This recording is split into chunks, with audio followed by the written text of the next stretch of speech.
Hello friends, myself Amit Rai. अपने इस YouTube channel MSc पर आप सभी दोस्तों का स्वागत करते हैं। आज हम लोग एनसीईआरटी मैथ क्लास 9th का एक्सरसाइज 10.1 देखते हैं। तो इसका पहला क्वेश्चन क्या कह रहा है friends? Fill in the blanks. कुछ रिक्त स्थान है, उन्हीं को भरने हैं। क्या कह रहा है? The centre of a circle, किसी वृत्त का जो केंद्र होगा, लाइज इन, यानी कहाँ वो रहेगा, लाई करेगा। ऑफ द सर्कल, सर्कल के कहां लाई करेगा? अंदर की बाहर, यानी एक्सटीरियर या फिर इंटीरियर। अगर ये सर्कल है तो इसका सेंटर कहां होता था सर जी? यहां कहीं लगभग डिनोट करते थे। तो इसको क्या कहेंगे? इंटीरियर के एक्सटीरियर। तो यहां पर क्या कहेंगे? इंटीरियर, यानी अभ्यंतर, इंटीरियर। और दूसरा क्वेश्चन क्या कह रहा है? अ पॉइंट, एक बिंदु है, whose distance from the center, जिसकी केंद्र से दूरी, ऑफ द सर्कल, सर्कल के केंद्र से दूरी, is greater than its radius. उस पॉइंट और सर्कल के सेंटर से जो डिस्टेंस है वो उस सर्कल की रेडियस से ज्यादा है, ग्रेटर देन। जैसे अगर ये एक सर्कल है, मान लीजिए जैसे ये एक सर्कल है और ये इसका सेंटर है। हमने यहां से यहां तक अगर सर्कमफ्रेंस तक की डिस्टेंस देखेंगे सर, तो ये रेडियस बनती थी, हम मान लिए ओपी। और एक पॉइंट ये है, कह रहा है कि जिस यहाँ ये ओपी है, रेडियस ऑफ द सर्कल, इससे ग्रेटर देन। अब ग्रेटर देन करेंगे तो पॉइंट सर्कल के बाहर निकल जाएगा, तब ना ग्रेटर देन बनेगा। ये पॉइंट हम कहते हैं क्यू। अगर इसका मतलब ये है कि अगर ओ क्यू यहां से यहां तक इज ग्रेटर देन ओपी, ये ग्रेटर देन तभी हम बोल सकते हैं जब ये ज्यादा होगी, और यहाँ ग्रेटर देन बोल रहा है। वो पॉइंट कहाँ है? एक्सटीरियर की इंटीरियर, अभ्यंतर की बाहर, यानी ये पॉइंट सर्कल के कहाँ है? इंटीरियर की एक्सटीरियर, एक्सटीरियर है पॉइंट। ये पॉइंट कहाँ रहेगा? क्यों? एक्सटीरियर। क्योंकि कोई भी पॉइंट सर्कल की रेडियस से तभी ग्रेटर देन हो सकता है, बड़ा हो सकता है, जब वो पॉइंट यहां तक आए तो उससे रेडियस ही होगा भाई साहब। अगर इस सर्कल के बाहर लेके जाए तभी तो ग्रेटर देन रेडियस होगा।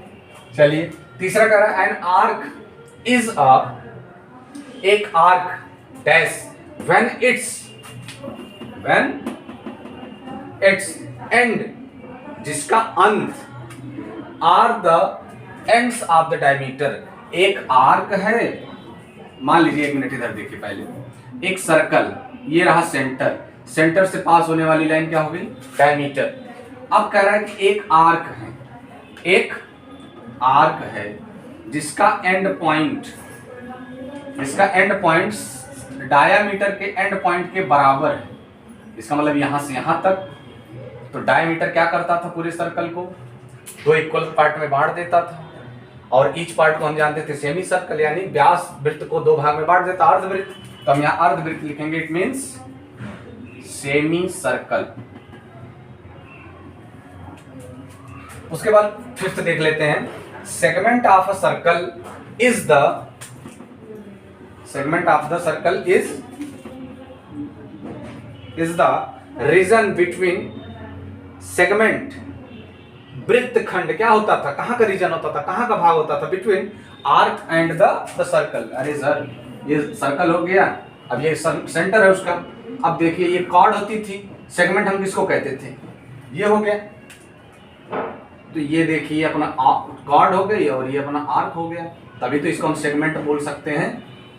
सेगमेंट इट मींस वृत्तखंड, सेगमेंट इट मींस वृत्तखंड। तो ये हो गया कॉर्ड, ये हो गया आर्क, और ये हो गया कॉर्ड। तो इनके बीच का जो रीजन होगा between the arc and chord is called segment. तो यहां दे रखा है आर्क एंड, और कहां का? चाप हो गया, और कहां का? जीवा, जीवा यानी कॉर्ड। यहां क्या लिख देंगे? कॉर्ड, जीवा। लास्ट क्या है? A circle divides the plane on which its lies in dash parts. कितने भागों में एक वृत्त समतल को बांट देता है? अगर ये अपना सर्कल हो गया, देखिए ये प्लेन हो गया पहले, और इसके अंदर एक हम सर्कल ड्रा कर दे रहे हैं। तो देखिए यहां पर तीन रीजन निकल के आ रहा है, एक ये, और एक ये खुद सर्कल, और तीसरा सबसे इसके बाहर। तो कहने का मतलब कितने पार्ट्स ये डिवाइड करेगा? तीन पार्ट्स, कौन कौन से? एक एक्सटीरियर, एक इंटीरियर और एक लाइज ऑन द सर्कल, यानी एक बहिर्भाग होगा, एक अंतःभाग होगा और एक वृत्त पर होगा। तो फ्रेंड्स बढ़ते हैं सेकंड क्वेश्चन की तरफ। कह रहा राइट ट्रू और फॉल्स, सही गलत सिलेक्ट करना है इसमें। तो पहले कह रहा line segment joining the centre to any point on the circle is the radius of the circle, यानी ऐसा कोई एक पॉइंट है जो सर्कल पे है और एक सेंटर है और लाइन क्या कर रही है, इसको ज्वाइन कर रही है, तो वो क्या बोली जाती है? रेडियस ऑफ द सर्कल ना। क्या होता था?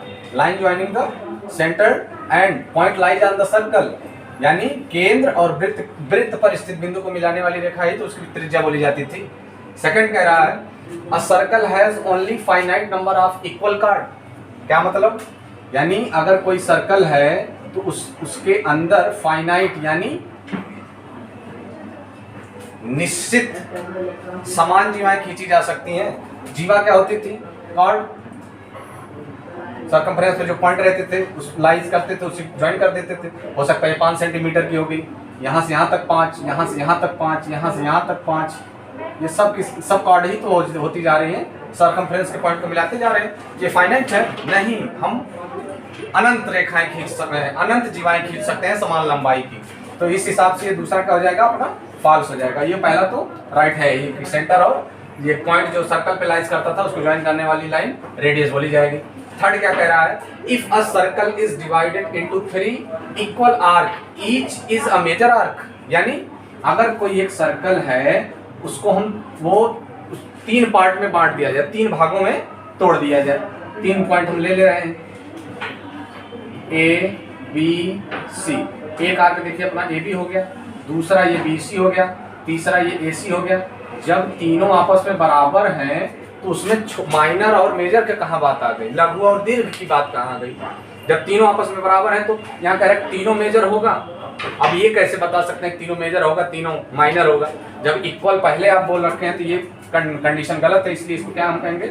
थर्ड पॉइंट क्या है? फॉल्स। सेकंड फॉल्स ही नजर आ रहा था, पहला ट्रू खाली अभी तक के लिए। फोर्थ क्या बोल रहा है? A chord of a circle which is twice as long as its radius is a diameter of the circle, यानी एक ऐसा कॉर्ड है, एक ऐसी जीवा है जो उसके रेडियस का डबल है, क्या वो डायमीटर बोली जाएगी? अब देखते हैं, ये कॉर्ड होगा, उसके आगे बढ़े, उससे बड़ी और लंबी हुई। एक ऐसा कंडीशन आता है, सेंटर से जाने वाली जो कॉर्ड होती है वो सबसे बड़ी होती है, यानी वृत्त की सबसे बड़ी जीवा। Maximum length of the chord of a circle is known as diameter. अब अगर वो सेंटर से जाने वाली डायमीटर है, ये पूरा का पूरा बी से बताएं इसको, तो सेंटर से जा रही है तो सेंटर और सरकमफ्रेंस आर, सेंटर और सरकमफ्रेंस आर, तो आर और आर 2r, यानी diameter of the circle is twice of the radius, यानी ये जो पॉइंट नंबर 4 था वो क्या होगा अपना? राइट होगा। फिफ्थ क्या कह रहा है? Sector is the region between the chord and its corresponding arc. सबसे पहले ये बता दिए सेक्टर क्या होता था।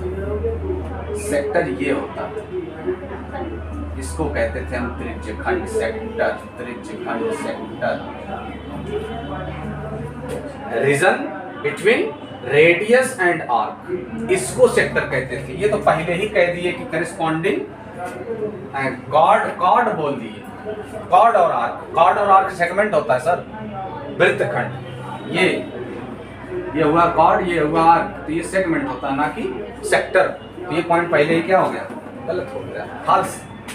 Last, a circle is a plane figure. बिल्कुल, अभी फिल इन द ब्लैंक्स में बोला, उसमें देखा गया था कि exterior interior lies on the circle, बाहरी भाग, अंतः भाग और वृत्त पर 3 भाग निकला था। प्लेन फिगर को बांट रहा था तो ऑलरेडी वो प्लेन है। तो पहला क्या हो गया? ट्रू, दूसरा फॉल्स, तीसरा भी फॉल्स, चौथा ट्रू, पांचवा फॉल्स और छठा ट्रू। धन्यवाद, जय हिंद।